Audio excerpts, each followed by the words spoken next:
Good morning, dear Dharma friends. Have we sound? Yay.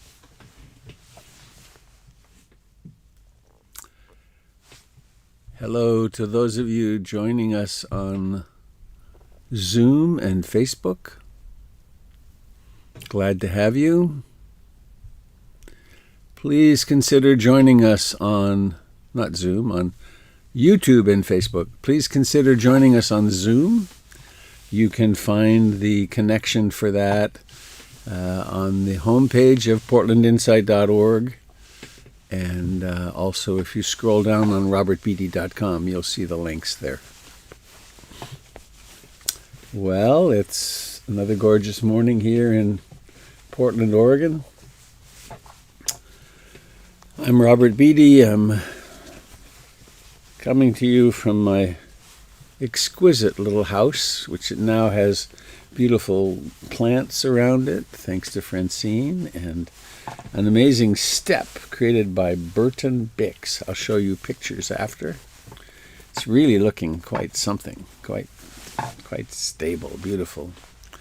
And it's cozy and warm in here this morning, and it's time to sit together. It's time to welcome the new day with as much sanity as we can possibly muster. So I have a poem.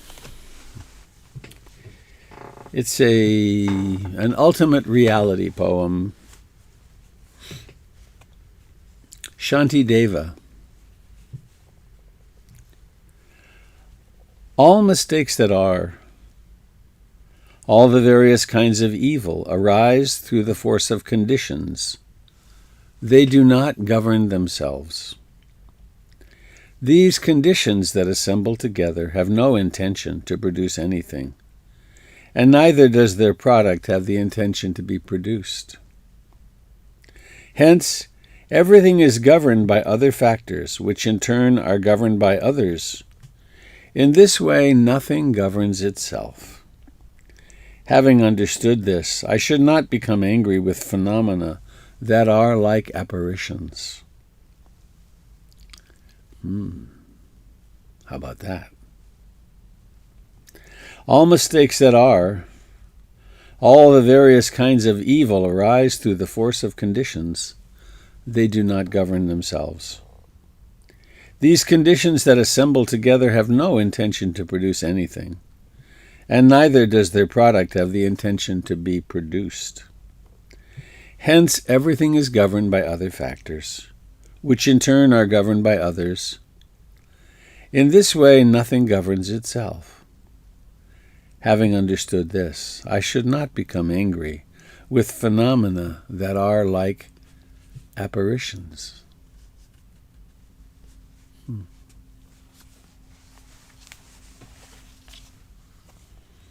Phenomena that are like apparitions.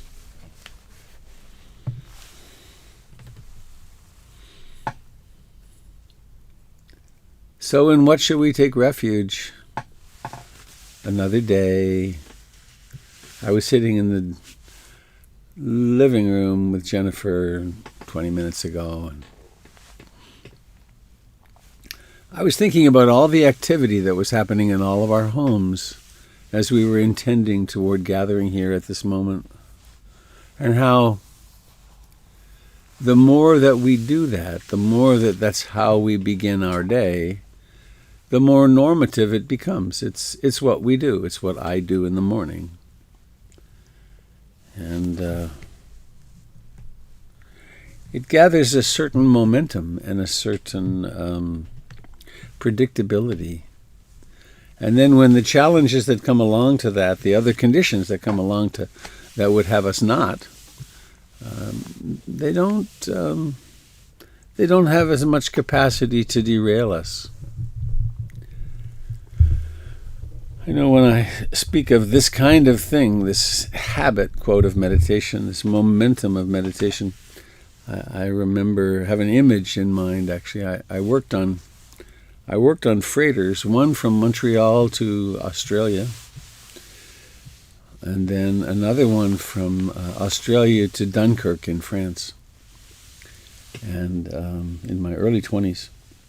And as we were sailing up the west coast of Africa, that's one of the great oil routes. And those oil tankers are the length of 3 football fields. And they travel at 25 miles an hour or so. And they take in full reverse, they take at least 25 miles to stop. They're massive. And we have momentum like that in some of our karmic patterns, some of our habits and obsessions and so on. And we're introducing this other habit, this other capacity of being awake. And it really does take nourishment, and hence having each other to practice with and having the refuges is really important, because we're changing some powerful momentum. And then it gets to have a momentum of its own. The Dharma itself becomes unstoppable.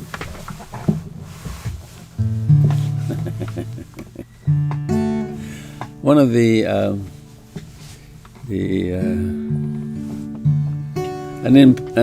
intervention that I do sometimes with people who are struggling with their practice, I just can't get to it, is that I prescribe, don't do any formal practice for at least 2 weeks. People discover that they're drawn to their practice naturally.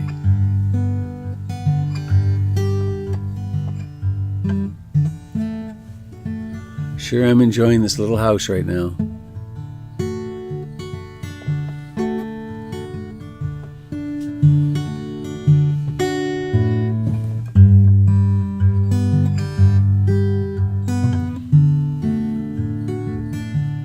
I take refuge in the Buddha, the one who shows me the way in this life. Namo Buddhaya, Namo Buddhaya, Namo Buddhaya.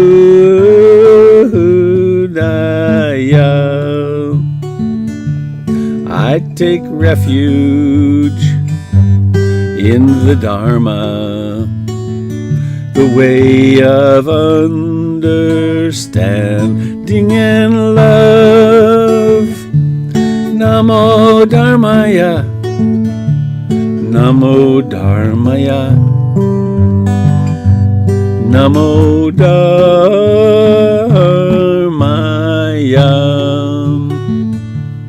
I take refuge in the Sangha, the community of mindful harmony. Namo Sangaya, Namo Sangaya, Namo Sangaya.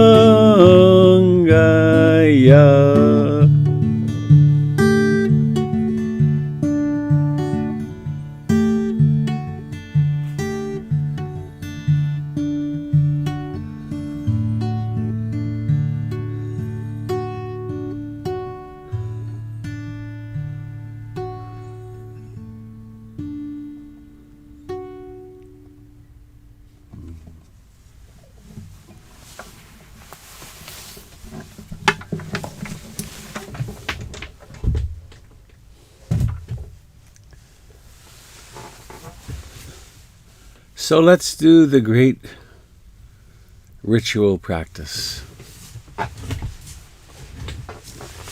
Ultimately, it becomes the practice of no practice.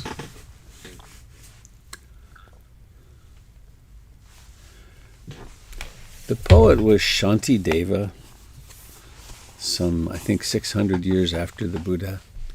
I will post it on my blog and on the listserv, the PIMC connections list. My blog is very easy to find now. You go to robertbeatty.com and look along the top, and there's blog. And I'll be putting stuff in it very regularly.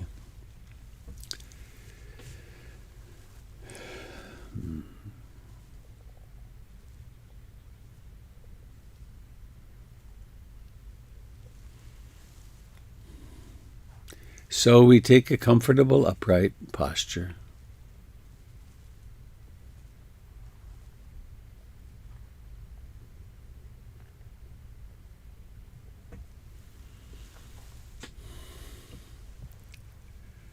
And we can know that we are in the company of millions. Even at this moment around the world, there are how many? Hundreds of thousands of people right now sitting doing this very practice.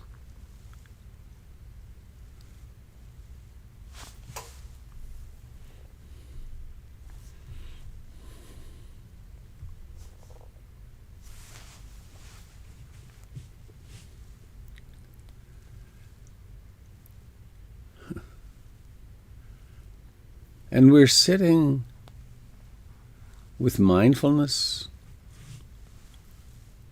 with curiosity,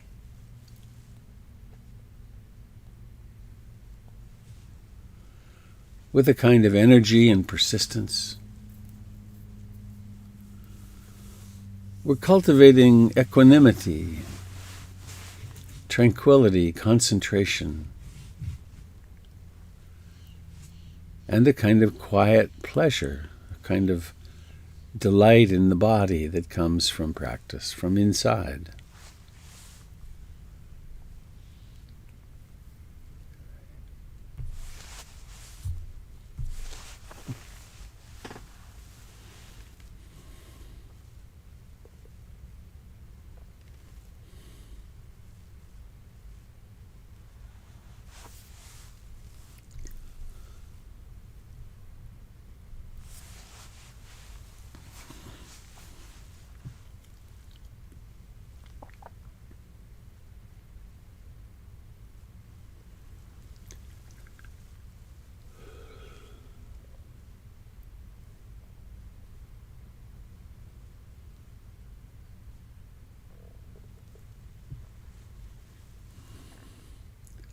And with this curiosity,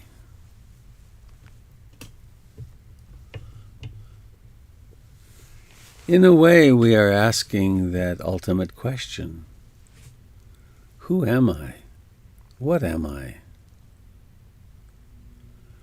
Not as an intellectual exercise, but as an existential exploration.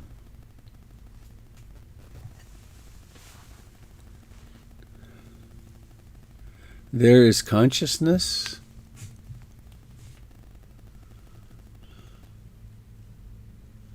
and there are all the experiences that appear, that they are apparitions. They come out of nowhere.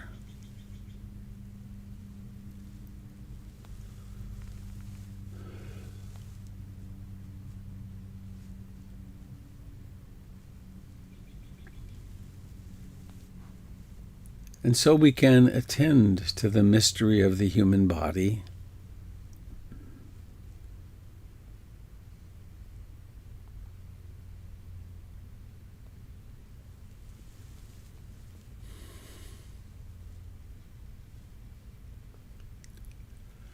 there's life in what we call the hands or the feet.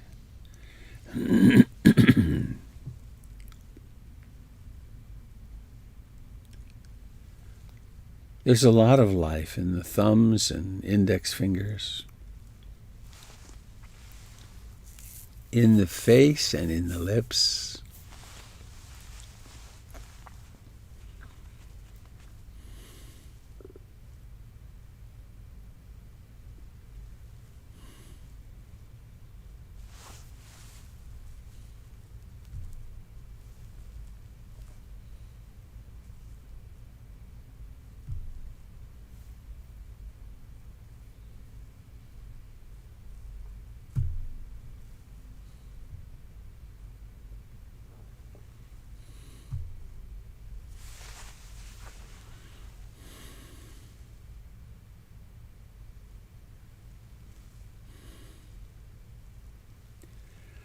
And the body is experientially quite different from the mind.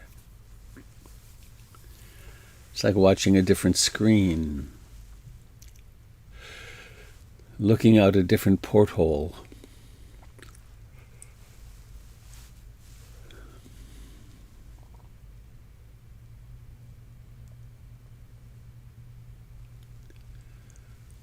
The mind receives or presents thoughts, memories, plans, moods.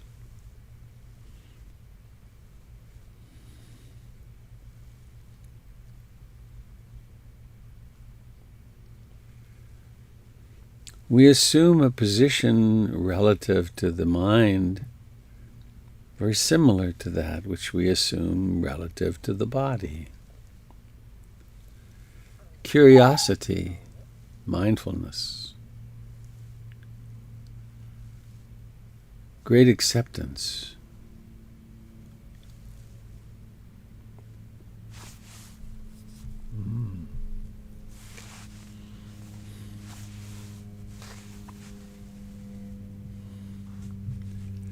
We assume the position of witnessing, of noticing.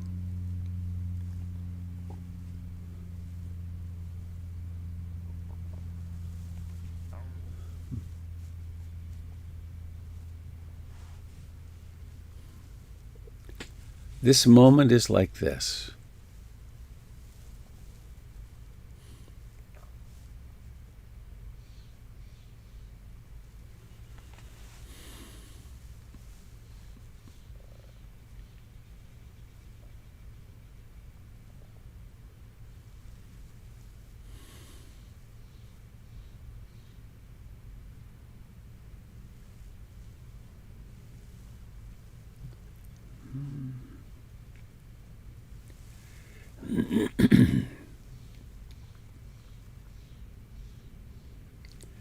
There is an experience of choice, of somehow being able to affect things. And we make good use of that by skillfully shaping the objects of our attention.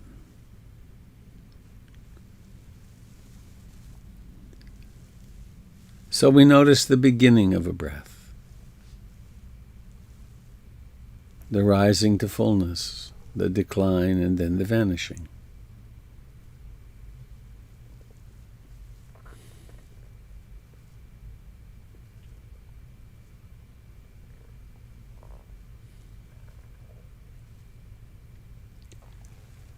Mysteriously, awareness notices, becomes present for the wandering mind.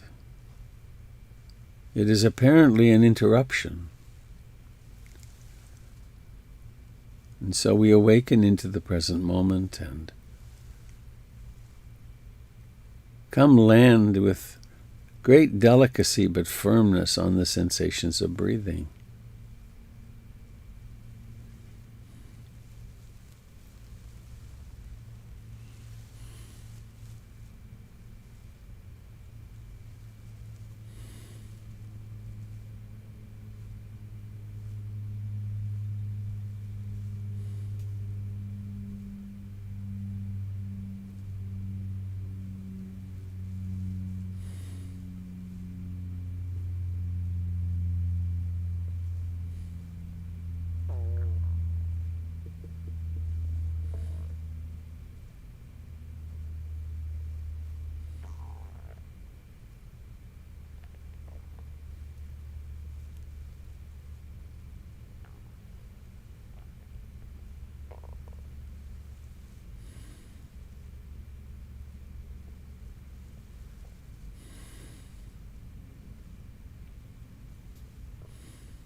In each moment,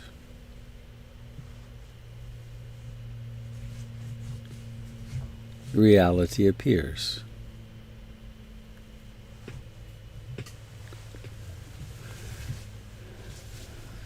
Out of non-existence,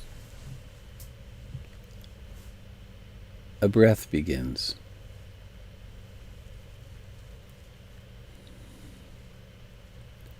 The chest and abdomen expand to fullness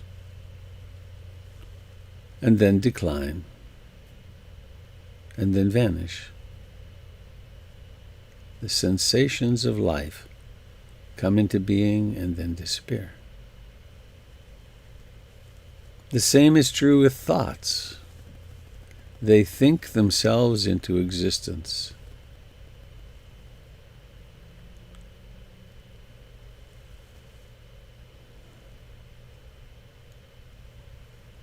The same is true with mindfulness. When the mind wanders and then mindfulness arises, our experience is that we do something to make that happen, and that's a useful structure in thought. But notice when the mind wanders, perhaps one of those longer, more involved wanderings, is it you who somehow says, oh, now I'm going to wake up? Or does it happen all by itself? The momentum of mindfulness, of awakeness.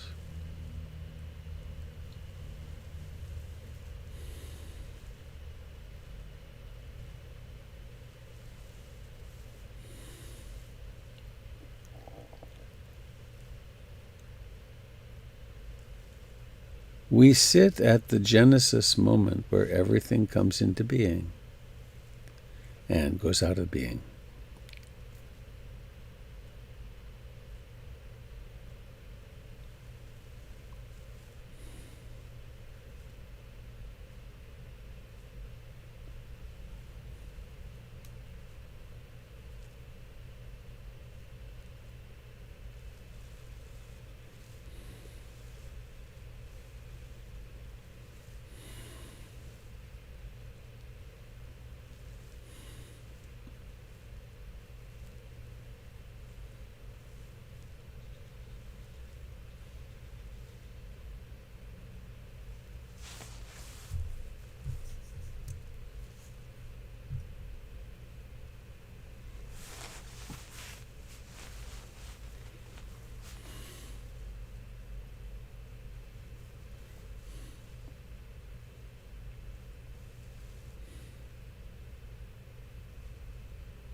There is a certain effort, isn't there, that's required.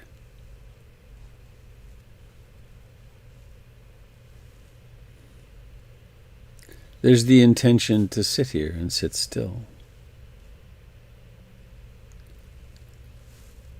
And then there's the clarity of intention. What practice shall I do?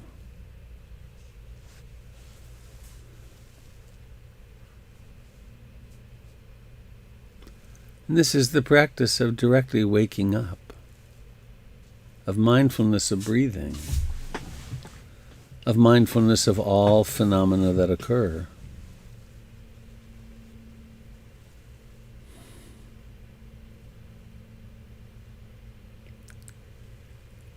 And in that way, the various hindrance attacks, sometimes multiple hindrance attacks, become grist for the mill. They're not a problem or a mistake or a failing. They're just the old habits. The habit of desiring, wanting, craving something, or of disliking, feeling aversive toward something. The habit of restlessness and agitation, worry, or sleepy dullness, sloth and torpor, or doubt, despair, dispiritedness, depression.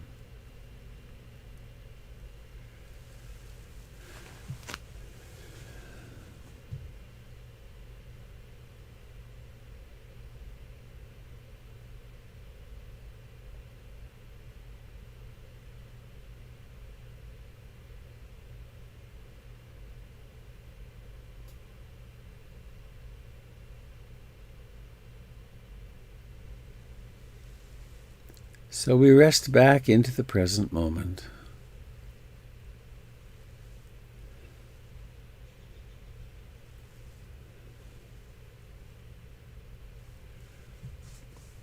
With profound peacefulness, ahimsa, nonviolence.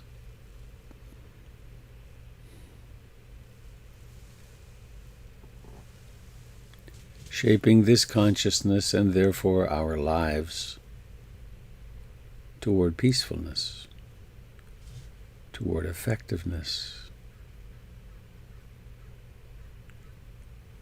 toward love and compassion.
It is so wonderfully healing and nourishing to just sit like this.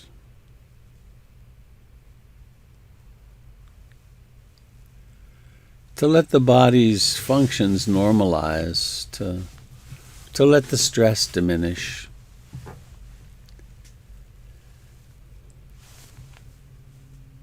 It's of course different from one person to another.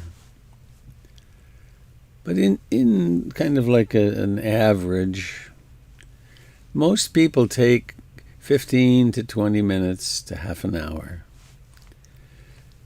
for the sympathetic nervous system to wind down, for the chemistry that keeps us energized and alert to wind down. And the sympathetic nervous system gets to fire up, which has to do with ease and relaxation and normalization of function. So there's some health and well-being benefits to sitting for longer than a few minutes at a time, as much as half an hour or an hour. And you may notice there's a shift, which is, oh, great.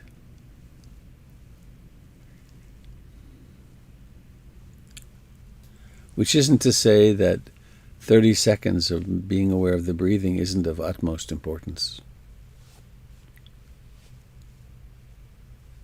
Sitting at a stoplight and noticing breathing and sitting.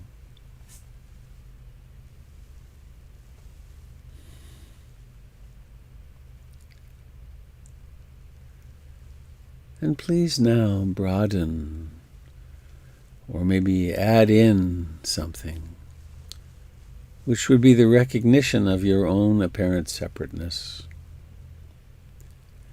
Tuning in to the level of reality where you are a being who took birth and is living a lifetime, and who will disappear, who will die.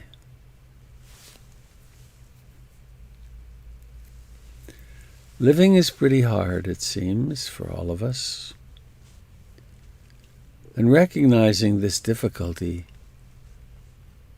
why not be loving and compassionate toward ourselves?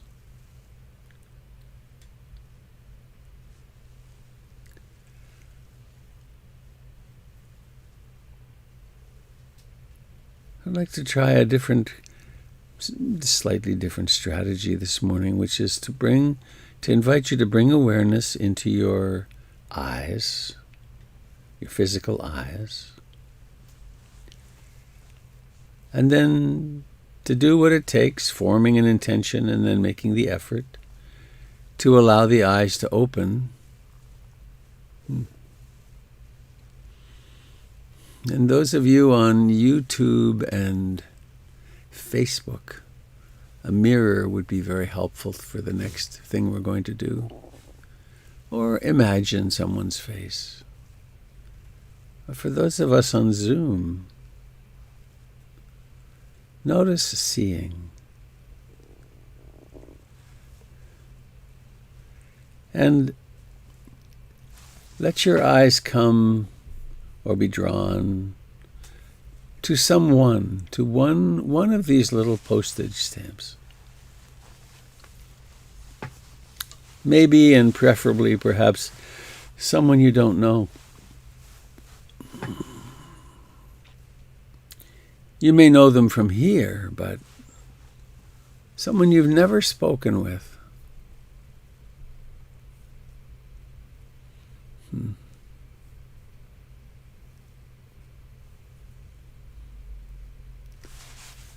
And so as we do this, there's a dyadic piece to it. There's, on your end, it may well be, it probably is true, that someone is looking directly at you. It's wonderful to do this in person. And so to let this person's face, the person apparently across from you, to let it come in. And See if you can imagine this person when they were just born. They were like that not long ago. They were a baby, still all kind of white with the vernix and crying, utterly helpless. And now imagine this person as a toddler. Imagine the first day she or he or they walked, that incredible joy that they had, that excitement.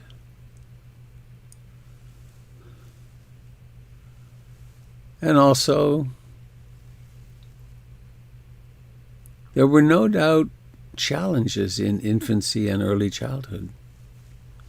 Families are tough. Parents get sick. Parents are addicted. Parents are violent. Parents are intrusive. See this person. Wish them well.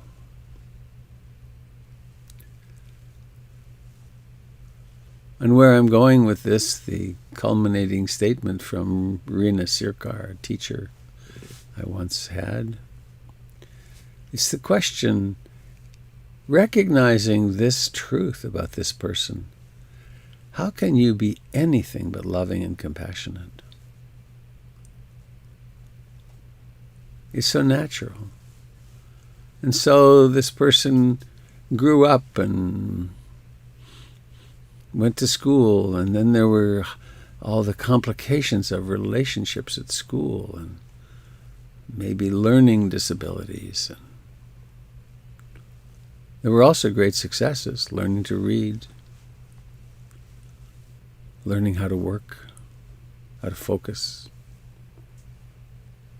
And see this person, imagine her, him, they, as they made their way into the world of dating or relationships or puberty. Am I okay? Am I not okay? And then onward. Think of your own milestones. What are the big milestones? Leaving home. Was this a person who blew out of home and ran away, or went off to college and it was easy? Or how was it? Parental divorce. See this person see this person sick, struggling. Wish them well now.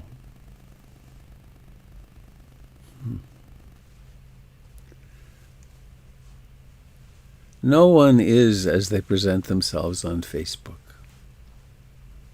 It's hard being a human.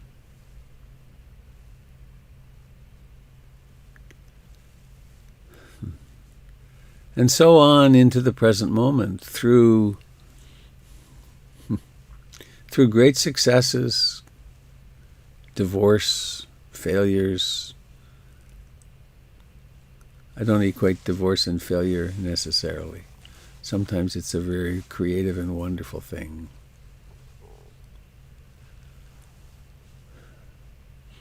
So whatever you can think of, what challenges did this person possibly go through? And what does she, he, they face tomorrow and the next day? In this uncertain time, in this time of COVID, in this time of climate change. And now the last act. See this person lying in bed, in what will be their deathbed. Hold their hand, brush their hair. Tell them they're loved, you love them. And then watch them breathe out their final breath as they give you that great gift of presence at such a transition.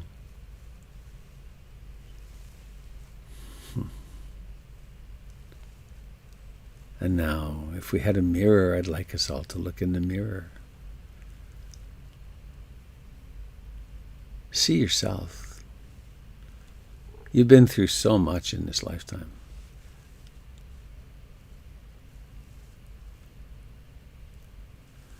Notice that part of yourself that is self-critical and unloving.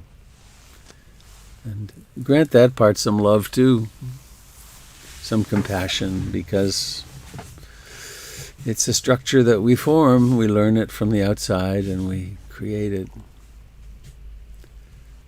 So wish yourself well for today and beyond. Maybe form the intention to be mindful today, every time you do a certain action, every time you go into the bathroom, to remember, oh right, I'm being awake today. Every time you turn on a tap, particularly when you get into the car, such a huge responsibility. May all beings everywhere know love and compassion in great abundance. Sure is nice to be able to sit here and look at these pictures. These pictures, they're not pictures. I like looking into your living rooms and dining rooms and wherever it is you are with you.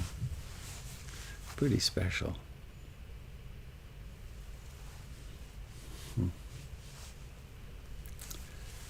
And speaking of special, yesterday, Francine came equipped with shovels and a lot of plants. And can you see a picture of Francine with a plant? Yeah, okay, good. And then along with her came Burton Bix, who's a master stonemason. Can I make this move? Go on, move. Ah. So here we are later in the day. They worked all day. They worked hard. You see the beautiful plants all around here. And then here's at the end of the day. Burton didn't want to be photographed, so only his work gets to speak for him here. But his work is really quite something. Look at that beautiful little step. And there's another nice picture of it from beneath. And so every day I will come and step on that step and pass between those flowers and be reminded, oh, there's me with the dog. Funny. I'll be reminded of this incredible act of generosity that's turned this shed into such a beautiful place. So thank you, Francine. I know you're there. There you are. Thank you for such a gorgeous gift. All right, I'm going to come back from there. There.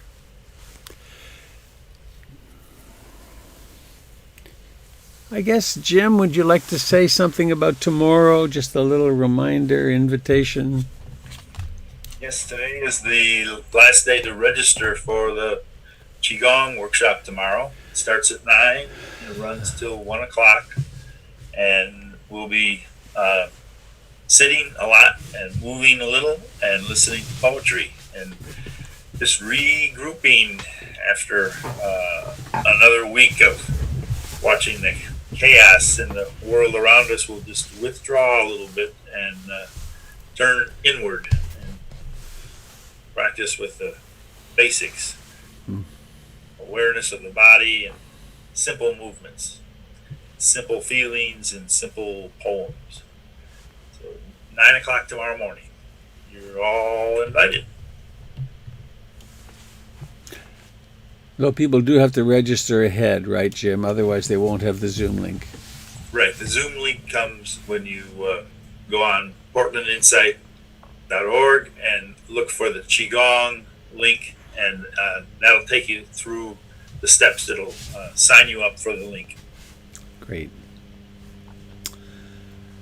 I guess the one other announcement I'd like to make is that our fall edition of classes are coming up in September, and I'll be doing a 9-week session on the Eightfold Path, which I think you would find very interesting.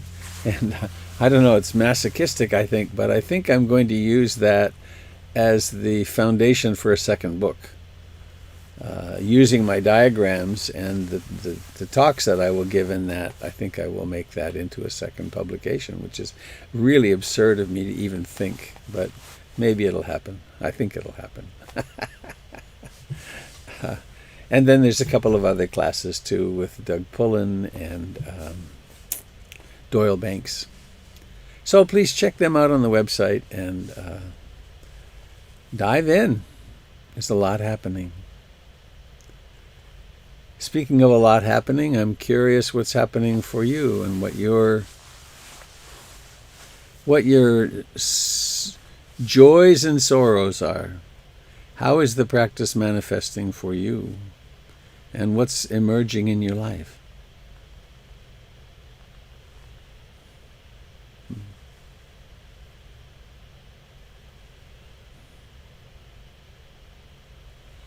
And any questions you have about your practice.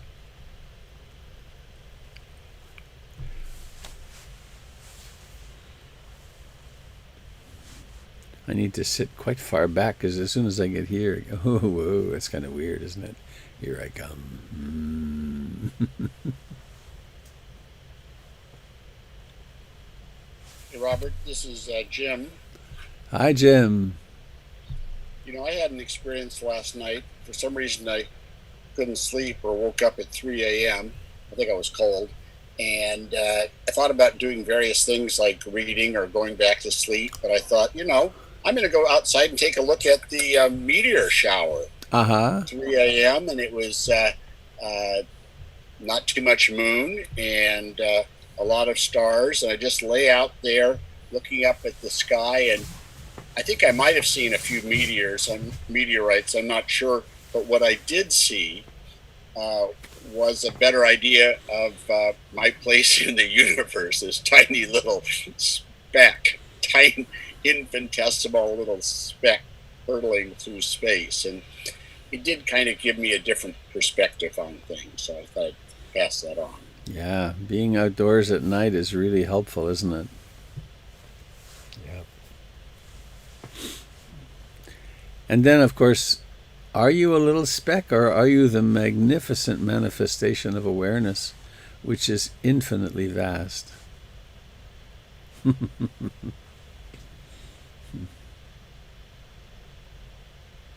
I like your hat. That looks like a genuine Tilly. Well, this is a Tilly. I mean, I'm Canadian. I hope you know. Oh God, I'd forgotten. How wonderful. You know, I met one of the Tillys. I met one of the original Tillys. Did? Yeah. He signed my hat. No, I see your hat. Before you really sort of completely sign in, we get to see a picture of you and your Tilly. At least it looks like looks like you, and it looks like a Tilly. It is. It's a Tilly, eh?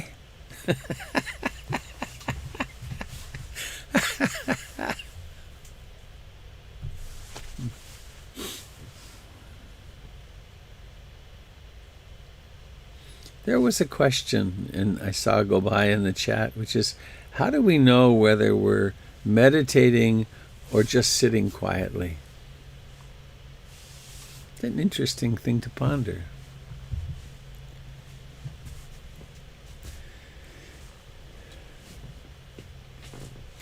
It reminds me actually of a long time ago, I did an introduction to meditation at a school that's now gone here in Portland.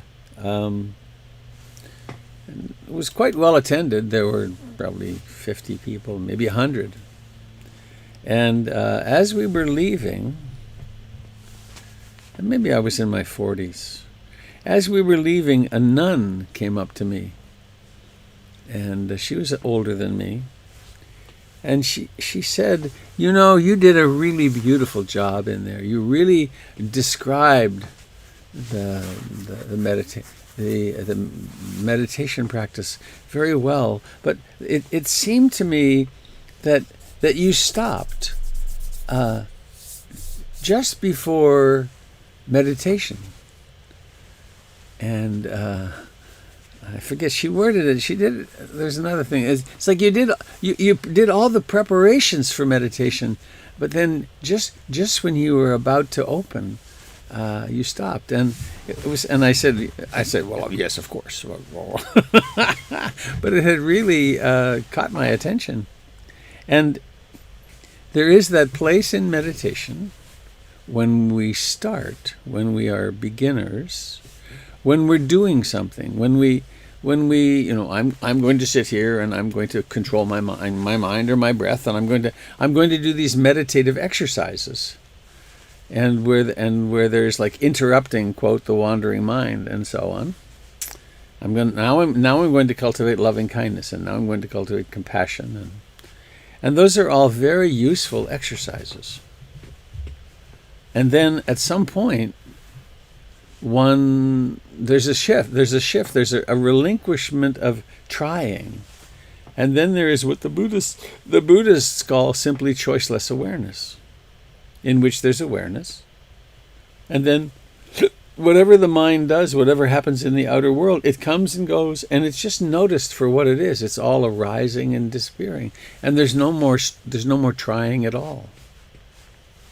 But in this particular tradition, one of the things I love about it is it picks us up where we are. And if the mind is in chaos, then we wind up maybe counting our breaths or using noting, rising, rising, falling, falling. Or maybe we sit up a little straighter. There's all these strategies. Or maybe we're overwhelmed with grief, and so we learn how to work with grief. Or maybe we're completely repressing grief. Or we're repressing sexuality, or we're repressing something. And there's all these strategies for how to work with them. And it's all heading in the direction of allowing everything to be exactly as it is, and there's nothing to improve. But it's all, and it's all these different stages or strategies, they're all true. They're all useful at a certain point. So sitting quietly and just being with whatever happens and being awake is certainly a meditation.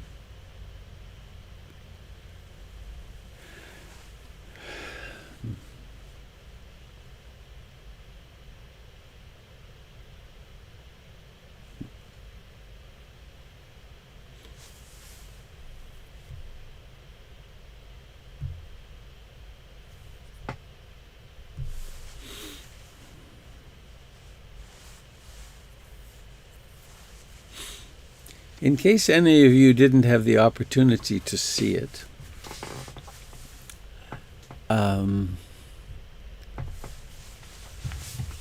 if you go to robertbeatty.com and scroll down, you'll find there's several really beautiful videos to watch. And there's also a link to the KPTV interview.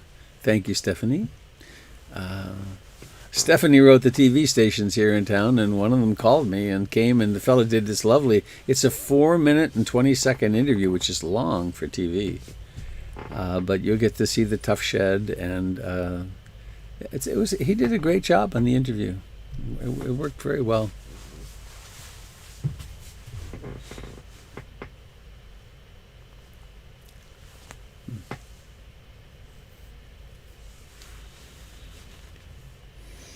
Hello, Robert. Good morning. It's Randy. Randy, hello. Hey, I just wanted to kind of make an observational comment. During this time of, reflection and meditation and things like that, I've noticed two things. One, when I'm lost in one of my mental stories, and it's an uncomfortable story, that's when I mindlessly reach for my phone and start mindlessly scrolling through it, because the thought I'm thinking is uncomfortable. So I immediately go to it as my medicine. And so when you were mentioning today to take a moment of awareness or be mindful of how you're at a specific task, because my goal is when I'm doing that is to take that break and break that, be mindful of it. Look what I am doing. Look how I'm trying to medicate myself out of that uncomfortable thought. And the other thing that I wanted to mention is that during this, I've always been into physical fitness, and I've medicated myself, if you will, with physical activity and fitness and food. When this lockdown started, I went to zero physical activity and a lot of food. So I put on a tremendous amount of weight for me. And so I learned how difficult it is to be kind to yourself, sometimes with your mental self-talk. And so these opportunities have been very, very helpful to bring that to my attention and to calm that down. So thank you. Thank you for that sharing.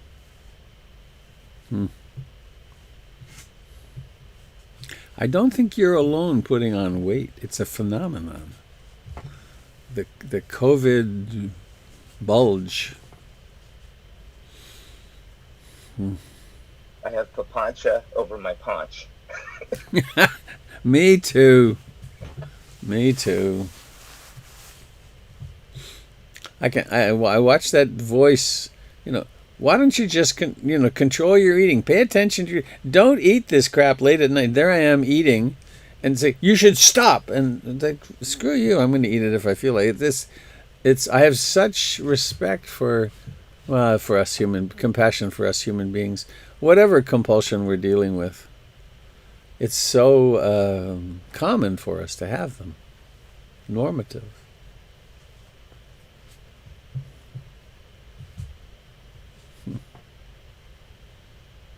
Is there a dog on your right side? Oh, there is. Nice. Nice.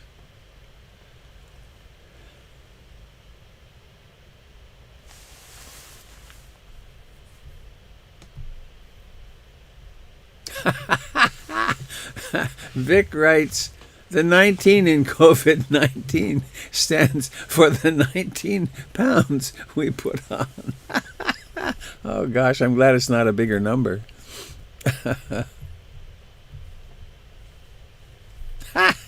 That's funny.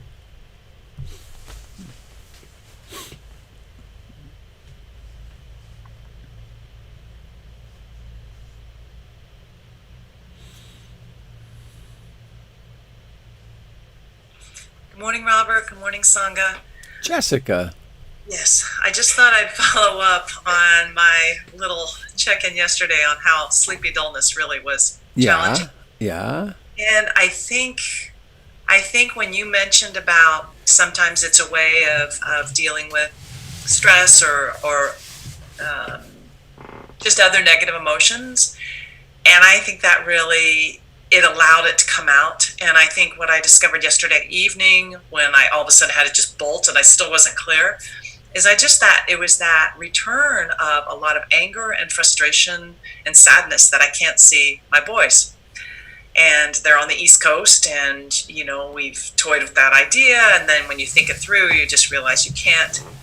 But just rediscovering that and then really giving myself a lot of compassion around it, I had a much better sit this morning. I went through the 5 recollections, and it really was just like, it was such a release. And so I just wanted to thank everyone, and I wanted to thank you, obviously, because I feel like, oh, that's right. Okay, I kind of feel like I'm back on a restart now, which we'll just wait for the next wave that comes in. But for now, I didn't fall asleep this morning, so that was exciting. Thank you. And that points out how much dukkha there is. How extraordinarily hard it is to be a human, even in seemingly more normal times. I mean, why so few people ever meditate, especially in this way? It's because it's hard being a human, and to be an awake human, and to experience the disappointments. And I mean, your boys are on the East Coast, right? Who thinks of? Nobody thinks about that. When the baby's born, it's like, oh, finally the baby's here, and yay! And then they develop lives of their own and won't even text back. It's like, wait, something's wrong here. Well, it's anicca, right? That. everything's arising and passing away, and so much of it. I mean, some of us are very fortunate, and we have such great good fortune, and so many things turn out our way. But even in the best of lives, there's all this tumult. And, yeah. So, hooray that you found your way through that sloth and torpor storm.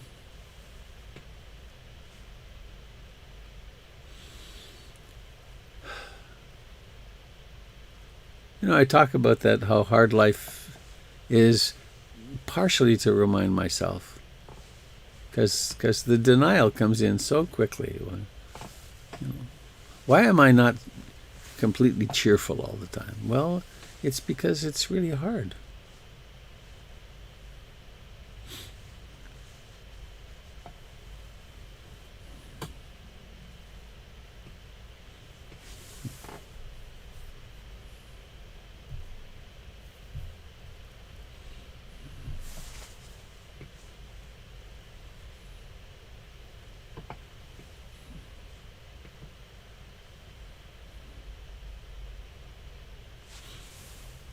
Anybody else have anything you want to share? Oh, it's already 8:04. Robert, I have a question for you. I hear you, Jim. I think I'm sort of starting to understand the pain, the suffering, the acceptance on a personal level. I mean, the loss of my cat was a loss. I had a lot of suffering, crying, despair, and finally acceptance. So I'm sort of understanding on the personal level, but when we get to the public level, I'm completely lost on that, because in our country, there's a lot of pain and suffering, which seems related to our country's leadership. And then, so I experience that, but then just, if the next step is just accepting, well, this is just how it is, and that doesn't sort of, I'm stuck on that. I don't understand how to accept things in the public sphere, or maybe one isn't supposed to, but it certainly involves pain and suffering.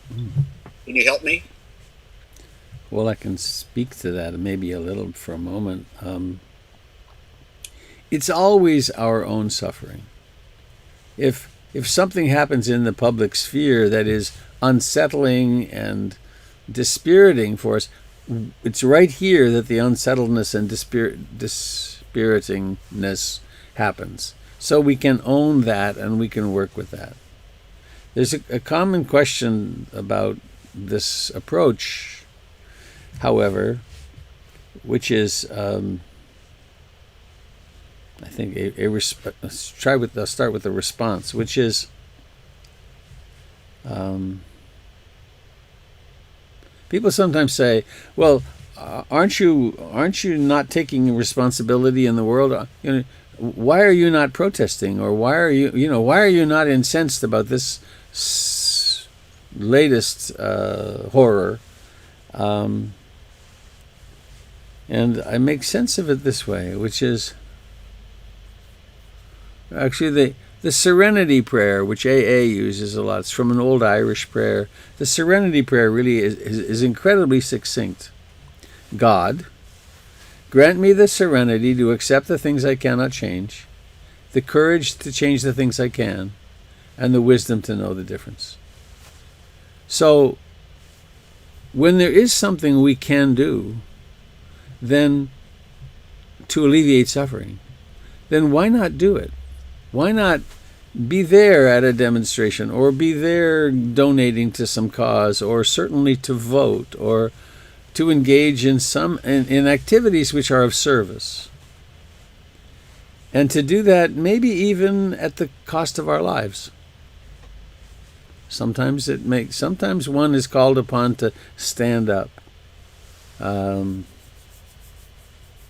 going to say this, I hope I don't get lost. There's a sculpture, I don't know where the original is, there's a copy of it in San Francisco, The Burghers of Calais. It's, is it Rodin? Oh, I forget who it was. Yikes.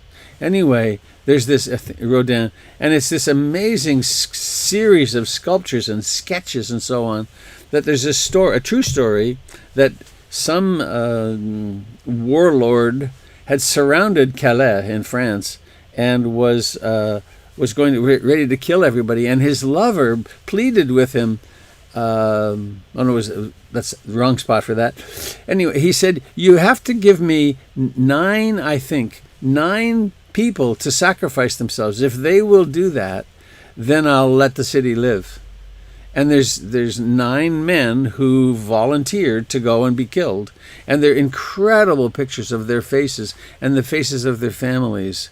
Amazing. So they did an amazing act of self-sacrifice to save their families, and sometimes that's called upon for us as humans, and we act very boldly like that.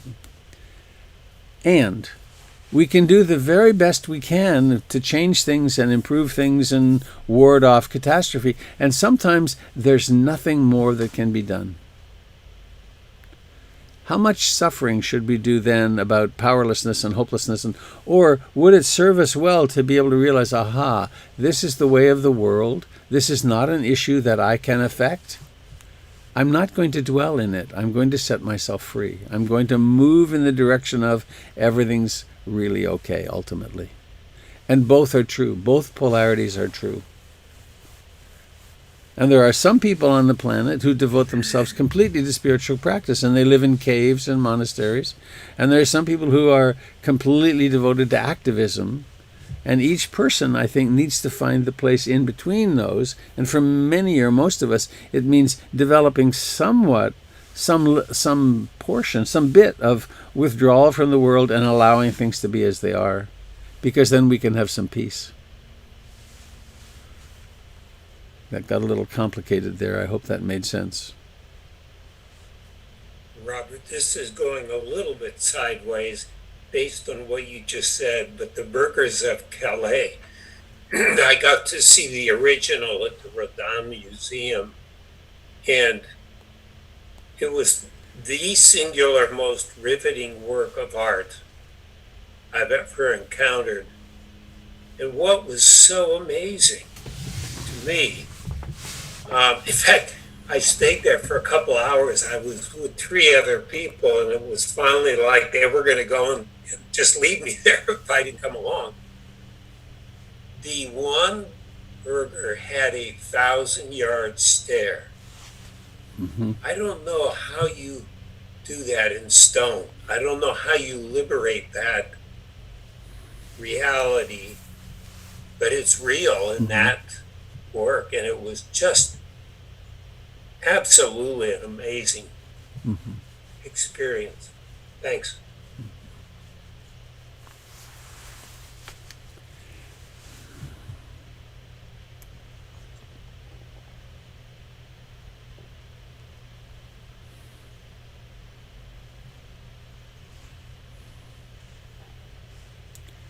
Well, anybody sitting with something you'd like to share before we go?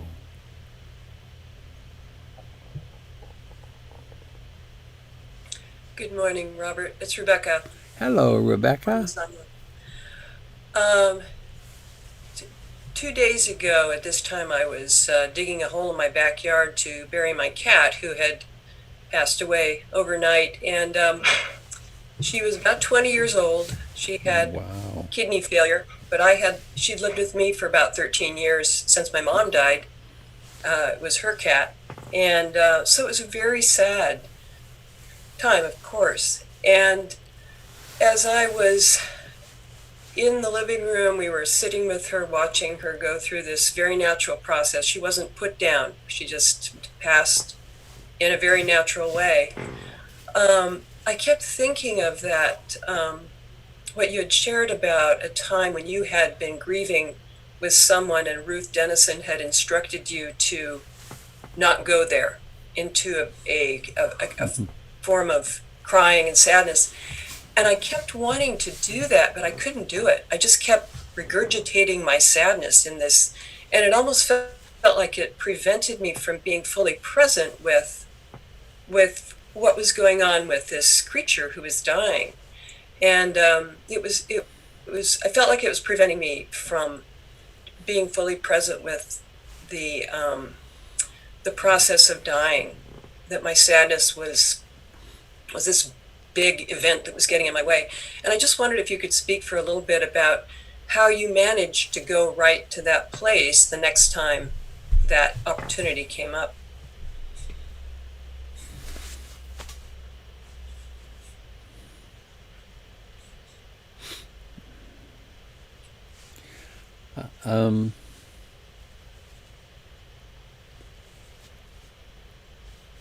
I want to make a cautionary statement, which is, let's be careful not to presume that either state is superior.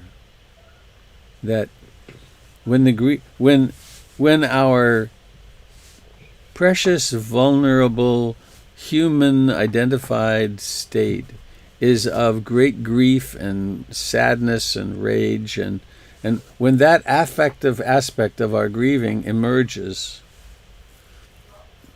to have room for that, to really have room for that, and also at times have the capacity to realize, and to have room for that, and to really allow it to emerge in its complete richness, its complete fullness, its full-hearted voice, and then also to have the capacity to realize, that's that, and that which knows that also exists. And sometimes it's appropriate and skillful to say, thank you, I could go there, and right now I'm not, because I want to be here.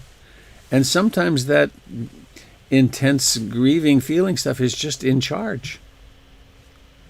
And that we not make a prison or some kind of a tyranny out of, I should be able to be present and I should be able to compartmentalize these feelings and not be troubled by them right now, because the people around me or this dying person or cat, it would be better. That sometimes we can and sometimes we can't. But knowing that differentiation exists, I think is really worthwhile. Yeah. Sorry you lost your kitty. Yeah. It was timely. I'm glad we had her as long as we did. Yeah. And what a gift she gave you in her dying. Her, I think you said. Absolutely.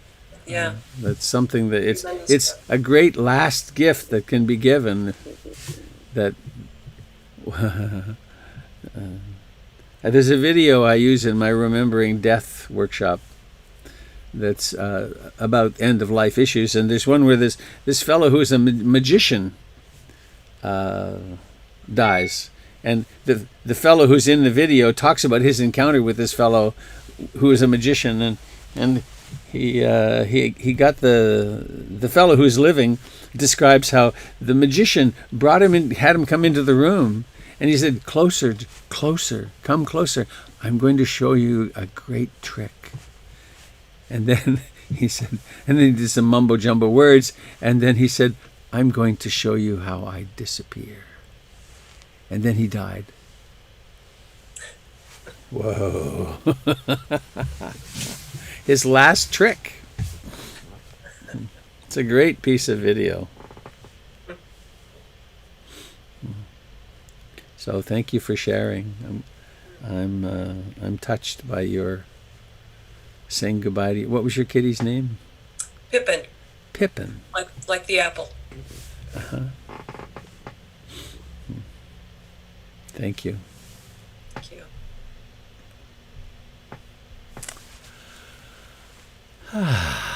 Well,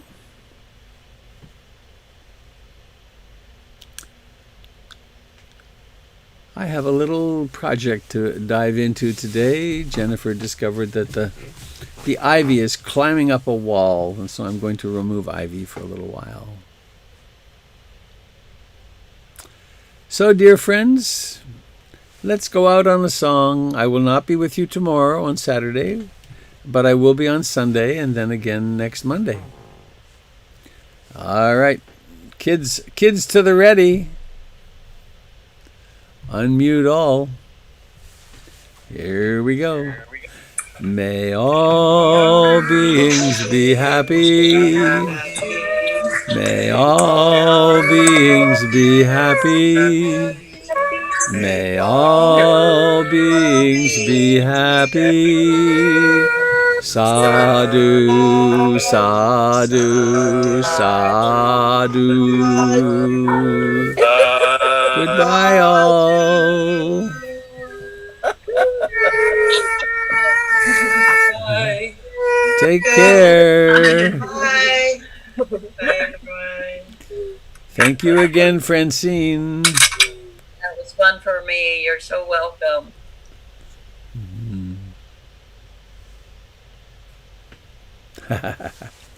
No ladder. No, it's a ground level Ivy project. Bye bye.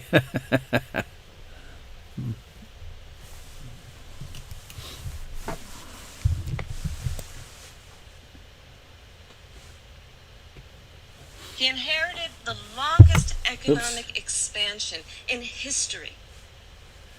Well, friends, goodbye. Thank you for coming.